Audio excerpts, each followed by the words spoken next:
Thank you for tuning in to the Simple Sophisticate podcast, the show that is part of the Simply Luxurious Life online destination, cultivating true contentment, the art of living a life of quality over quantity. Visit the blog, The Simply Luxurious Life, at our simplified URL, tsll.co, or thesimplyluxuriouslife.com to find the show notes for each podcast episode, as well as much more weekly content to elevate your everyday and deepen your contentment. From a Monday motivational post, recipes, videos of the cooking show series, style and decor inspiration, French and British inspired content, and readers' favorite regular weekly post, This and That, which is posted each Friday morning. Now to today's episode.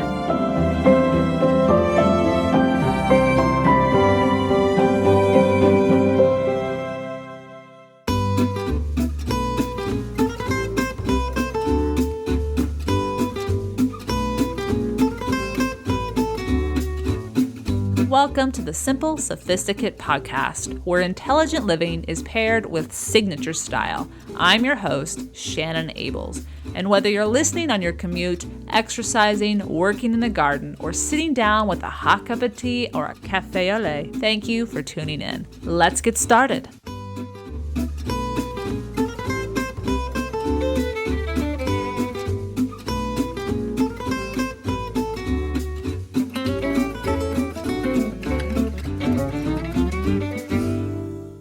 Welcome to the 317th episode of The Simple Sophisticate. We're going to talk about how to travel well when things might not go as we had hoped, planned, or even expected. After all, we're in the middle of holiday season where many people are traveling. Some of us haven't traveled and seen these folks that we're heading toward or are inviting to our home in nearly 2 years. So I thought this was a great topic to discuss.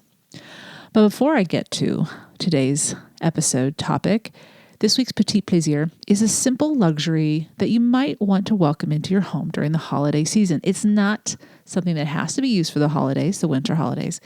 I just welcomed it into my home, and it adds a beautiful, simple, luxurious touch.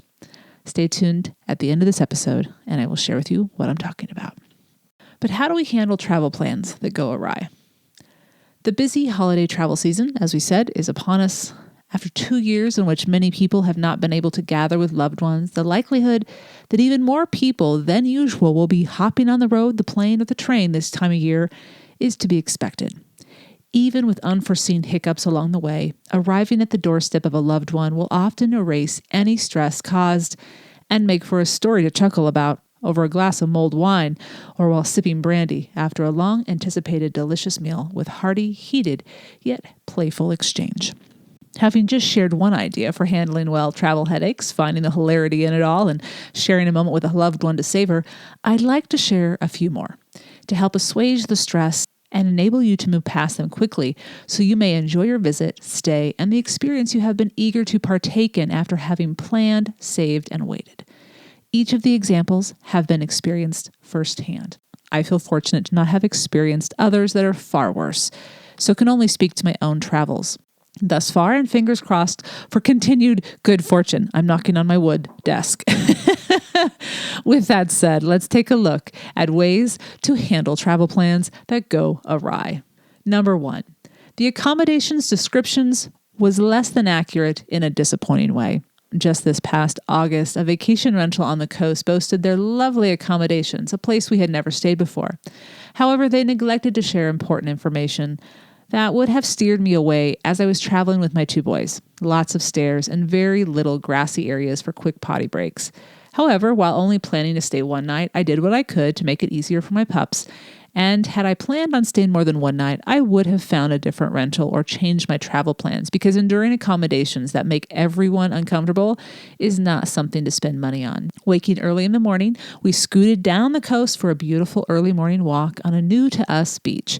Had the accommodations been lovely, we may have lingered longer at the place we were sleeping, but I looked for the lemonade in the situation and found a lovely outdoor excursion that I had not planned on. As well, I chose not to write a review, as I find it unhelpful to leave negative feedback when my expectations may not be someone else's. I have in the past directly emailed the owner of rentals, this has been just one time actually in my experience, to provide feedback that may benefit future travelers and help them out, but preferring to only share positive reviews online while sharing specifics as to why I enjoyed my stay. This approach is a way to extend gratitude and also leaves me with peace of mind moving forward. Sometimes we travel with high expectations, and venting in the form of a negative review isn't as therapeutic as we may initially think it will be. The next time the accommodations you have arranged are not what you had hoped, don't be afraid to change your plans. The spontaneity may usher in an unexpected, wonderfully memorable moment or experience. Let's move on to number 2. You cannot find your vacation rental, or think you cannot. Let me explain. During the summer of 2018, I had finished a week of cooking with Patricia Wells in Provence and was now in my rental car, picked up in Avignon, headed to the Luberon area of Provence, the Golden Triangle as it is often called. Searching for a hamlet off one of the many less traveled roads that wind through the vineyards, I had turned around and retraced the notes received from the owners multiple times. Having driven through Gourds, which is gorgeous, I later learned was far southwest of where I needed to be, and then finally arriving at the home I had rented, I scratched my head, or at least I thought that was the place. It was a very nondescript property with no similar vignettes as shown on the online posting, and nobody was to be seen. I had to be at the wrong house. I asked one of the neighbors who was out in their yard if they knew the owner, whose name I had from our correspondence, and it turned out that the neighbors were also a traveler, traveling with their family from Australia to enjoy their yearly stay in the region. So no help there. Unable to determine if indeed I was in the right place, I emailed the owners. It turned out I was at the correct location, and they were on their way to open the doors. Their home was hidden behind large barn doors that, upon opening, revealed a gorgeous Provence 3-story refurbished house. And I've included a detailed tour of this vacation rental. It was stunning. It was designed by the owner, or remodeled by the owner, who was an interior designer in Amsterdam, and he did a fabulous job. While I waited to hear from him, I stayed put, stepped out of my car, and began walking around the hamlet, capturing pictures of sunflowers and the sublime provincial blue sky. Turns out I could trust my directions and my sense of direction as well. Sometimes we become a bit more flustered and doubt our ability to read directions properly when we are in a new place, a new country, and communicating with someone new. The best advice I have found is to, yes, double check and triple check the directions by rereading them slowly. If you have someone else traveling with you, have them read the directions as well. Follow the directions as best you can, and when you arrive, if nobody is about yet to let you in, should that be part of the accommodations, let yourself wander about and get to know the area. Have patience. Savor this time of exploration and exploring the unknown. Chat with the neighbors to ask for help or to ensure you are in the right spot, and absolutely reach out to the owner to alert them to your arrival. Now, again, I actually was in the right spot, but if you're not in the right spot, I think you can still do these things as well. Reach out to the owner, talk to the neighbors, and just be patient. Explore where you are. You may find something you never would have imagined while you're waiting to figure out where you should be going. So that's number 2. Number 3, you've lost your luggage. With more reliable tracking than ever before, most often, if our luggage doesn't arrive when we do, it isn't lost. That's really good news. It simply hasn't arrived yet. The bags may have been put on a different plane, leaving for the same city, that hasn't landed at the airport. However, as your bags are not on the conveyor belt, be sure to check in with the information desk in the luggage area to let them check where your luggage actually is and where and approximately when you can pick it up. Upon arriving in France in 2018, one of my pieces of luggage was not on the same plane as I had been. One was, and I saw that one and collected it per usual. I checked in with the luggage information desk. They scanned the barcode I had received when I checked my luggage, and they were able to tell me at which station to pick it up and when it should be available. They were right, and within 30 minutes to an hour, I was reunited with my bag. Number 4, miscommunication. When traveling to a country where English is not the primary language spoken, making reservations can be difficult if not done online. When I chose a small boutique hotel for my accommodations in Paris a couple of years ago, the manager's English was about as strong as my French. Actually, his English was far better than my French, but not by much. While I did successfully make my accommodations, the taxi pickup at the airport that was arranged by the hotel didn't happen for some reason. So therefore I had to find my own taxi, which wasn't a problem at all. I just got in the taxi queue and was able to get a taxi for a reasonable price. The other hiccup was that completing the payment was delayed for 3 weeks. See, I began my trip in Paris at this Hotel Particular for 2 nights, and then I went to Provence, and I went all over France for 3 more weeks, and then I concluded my trip back here. I really liked the accommodations. They were beautiful. I had a soaking tub. It was private. It was in a neighborhood that was just unique and different, away from the regular location of the river. And I really wanted to just know where I was going, so I just didn't have to add more stress to my plate. However, all of this may sound avoidable or absurd to us Americans who expect everything to happen swiftly, but the manager of the Hotel Particular was not worried in the least, especially about the latter snafu of me having not paid yet, which I did give him my card and I did give it to him, but for some reason things just did not work out. We'll finish payment when you return. Don't worry. I'm like, okay. Often we bring our cultural conditioning into situations when we're traveling abroad. What causes us stress, our expectations while visiting, when what we need to do is actually simply take a breath. Knowing we have what we need in order to arrive, stay, and enjoy, we can then let go. Communicate as much as needed to confirm, say what you desire to know repeatedly, and then take a breath and enjoy your stay. This is where memories happen. This is where the universe or the divine or God or whoever or whatever you believe in, if you believe in something like that, is helping you to grow.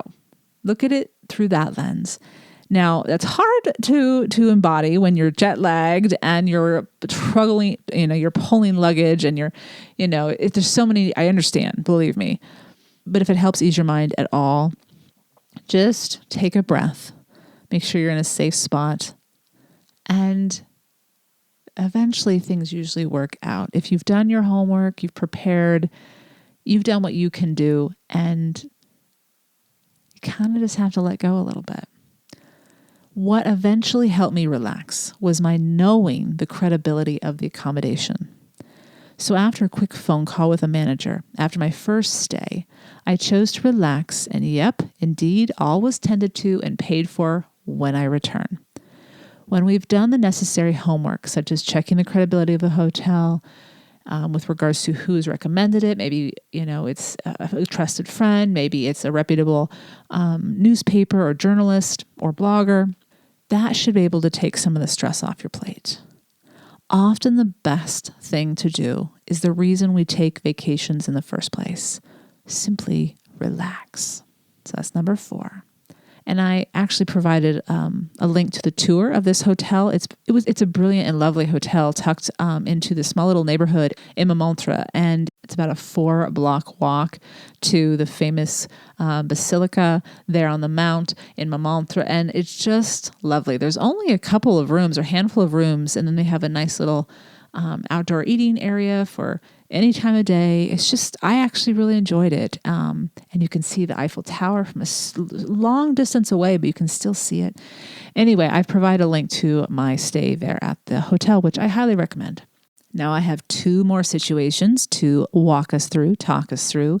But first I want to introduce you to a few sponsors. I'll be right back in 2 minutes.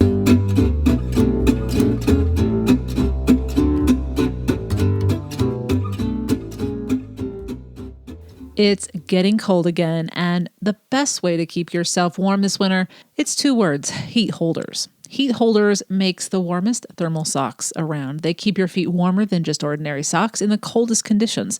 How do they do it? Heat holders uses a 3-stage process with a cashmere-like advanced insulating yarn that's soft to the touch and brushed on the inside and wraps warm air closer to your skin, keeping your feet warmer, comfortable, and dry. Heat holders pampers your feet. And they also make hats, gloves, throws, scarves, and much more. Give someone you love heat holders for the holidays. Go to heatholders.com and enter the code SIMPLE to save 15% off your order. Receive free shipping with any purchase of $25 or more. Remember to go to heatholders.com and use the promo code SIMPLE. That's heatholders.com, making life warmer. Is there something interfering with your happiness? Is there something preventing you from achieving your goals? BetterHelp will assess your needs and match you with your own licensed professional therapist, connect in a safe and private online environment that's also convenient. This is not a crisis line. It's not self-help. It is professional counseling done securely online, and you can start communicating in under 48 hours. With licensed professional counselors who are specialized in depression, stress, LGBTQ matters, family conflicts, self-esteem, trauma, sleep, you're sure to find what you need. Everything you share is confidential, and it's time for you to start living a happier life today. As a listener of the Simple Sophisticate podcast, you'll get 10% off your first month by visiting the sponsor of our show today, betterhelp.com/simple. Join over 1 million people who have taken charge of their mental health. Again, that's BetterHelp, HELP.com/simple.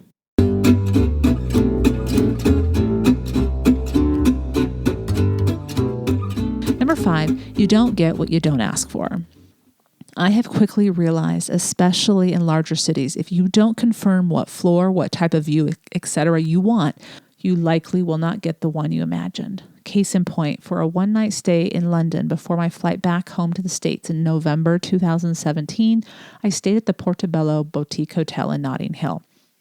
And I provided a picture of the street this hotel's on the show notes. A beautiful hotel and wonderfully located. My room was in the basement. The room itself was lovely. But as someone who doesn't like basements as a general rule, I was surprised. Well, at least the price was nicer than a room on a higher floor, but still, it is always important to share your preferences.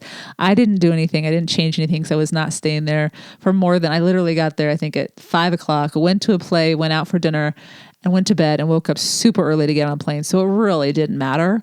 But if you want certain things and want to be rest assured that you're going to get those things, ask ahead of time.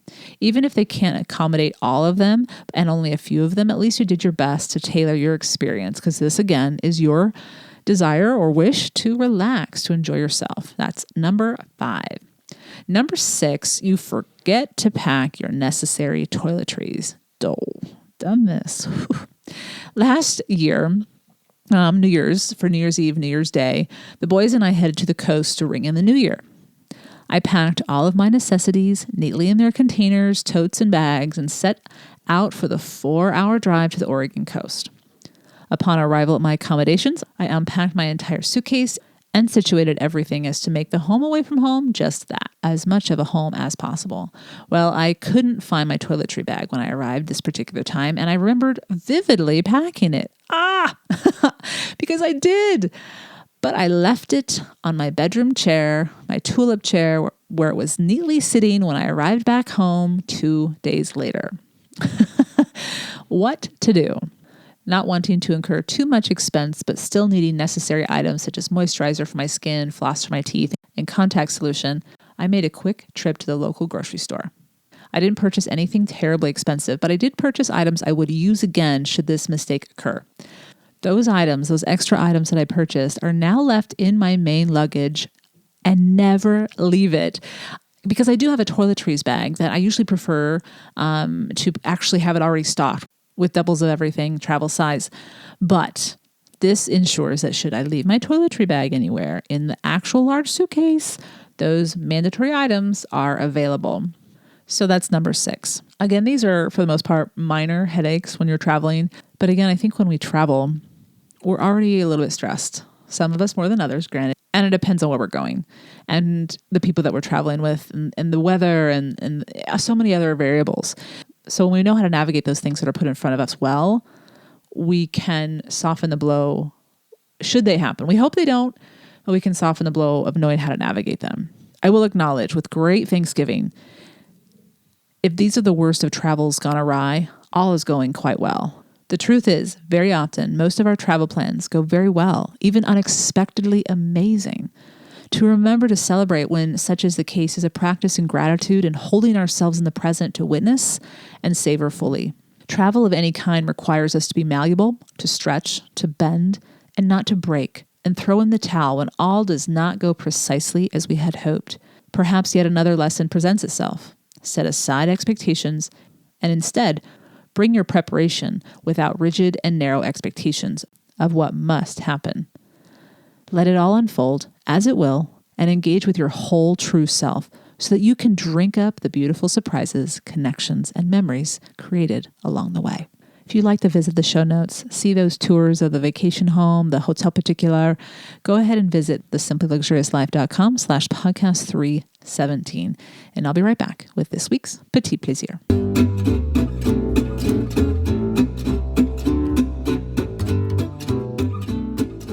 As you probably know, I'm a fan of having candles in the home. When it comes to the holiday season, we have longer nights. It gets dark 4:30, and it's nice to have candles as well as a well-lit home. What I mean by well-lit is flattering light. So table lamps, floor lamps, not turning on the ceiling lamps, those kind of things. But one thing that I've always been drawn to are candlesticks that have a handle. Very old-fashioned looking, right? So it's when the electricity goes out and you have a handle, and it's, the taper is shorter or tall, but it just provides a unique opportunity to provide light that's very flattering and very subtle. And it's also safe because you have a very secure handle. And then the wax is also caught because you have the round, large base. Anyway, I found them. I found some beautiful brass candlesticks with handles from Rowan and Wren, and they ship internationally. Now, I recently finished a holiday shopping guide that went live on the blog November 3rd, has more than 60 items, primarily Anglophile and Francophile finds. But while I included the candles, these brass candlesticks, because they have ones without handles as well, tall and short ones, the handled ones were momentarily back-ordered, but you can get on their waiting list. Well, I put my name on the waiting list, and just 2 weeks ago, they came back. They're available. So I placed an order for 2 of them, and they just arrived. I put in very thin candles because the holes for these particular candlesticks with handles, and even the other ones without, they're very narrow. So I purchased the candles that Rowan and Wren had, and these candlesticks are only 18 pounds or 19 pounds. Not bad. So about $25. The key here is these will be in my life forever. That's not a bad price for something that will be with me for many, many, many years to come. Whether I put it on my mantle or have it on a side table, it will be beautiful, but it'll also be functional. And it can actually be something I have year round. It's not holiday only if I don't want it to be. So I will link on the show notes to Bingley Brass Candlestick. You can also go to the individual post, thesimplyluxuriouslife.com/pp317, and that'll take you to this post directly.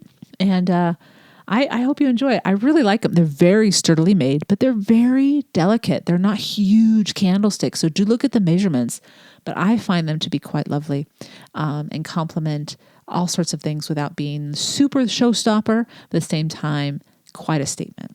I hope you've enjoyed this week's Petit Plaisir, where each week ideas are shared to make the everyday all the more enjoyable. Tune in at the end of each episode where I'll recommend a book, a film, a show, a recipe, anything that is a simple pleasure to satiate your sophisticated taste. Today's episode was largely inspired by the holiday season, so I hope your travel plans are shaping up nicely, and I hope everything goes well, as I will see you back here on the podcast on Monday, December 6th, for 2 episodes in December, the 6th and the 20th. Thank you so much for joining me. Happy holidays. Bonne journée.